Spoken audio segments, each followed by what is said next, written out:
ராதாபுரம் தொகுதியில் தமிழக வெற்றிக் கழக வேட்பாளர் எஸ்.கே. கிறிஸ்டோபர் போதைப்பொருள் ஒழிப்பை முன்வைத்து பிரச்சாரம் மேற்கொண்டார்.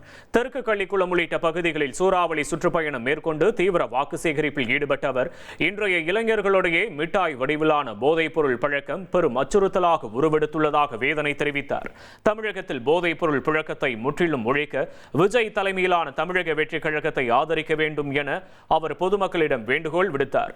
மேலும் போதை இல்லாத தமிழகத்தை உருவாக்க தனது கட்சி உறுதுணையாக இருப்பதாக அவர் தெரிவித்ததை அடுத்து கட்சி தொண்டர்களும் இளைஞர்களும் உற்சாகத்துடன் அவருக்கு வரவேற்பளித்தனர். இப்ப இருக்கிற ஆட்சியாளர்கள் மக்களை பார்க்கறதுக்கு அவங்களுக்கு நேரம் இல்லை. அவங்களுக்கு கடைசி ஓட்டு போடுறதுக்கு ஒரு 20 நாளைக்கு முன்னாடி வருவாங்க, உங்ககிட்ட ஓட்டு கேட்பாங்க, அதுக்கப்புறம் அப்படியே போயிடுவாங்க. திரும்பி பார்க்க கூட வரமாட்டாங்க. ஆமா, நம்ம ஆட்சி வந்ததுக்கு அப்புறம் இப்ப நான் வந்திருக்கிற மாதிரி எப்பனாலும் நீங்க என்னை பார்க்கலாம். நானும் அடிக்கடி இந்த ஊருக்கு வருவேன். உங்களுக்கு கண்டிப்பா நல்லது செய்யும். இனி செல்லும் இடமெல்லாம் செய்தி. தந்தி டிவியின் வாட்ஸ்அப் சேனலை ஃபாலோ பண்ணினா செல்ல இருக்கும் இடமெல்லாம் செய்தி. இதோ QR கோட் இப்பவே ஸ்கேன் பண்ணுங்க, ஃபாலோ பண்ணுங்க.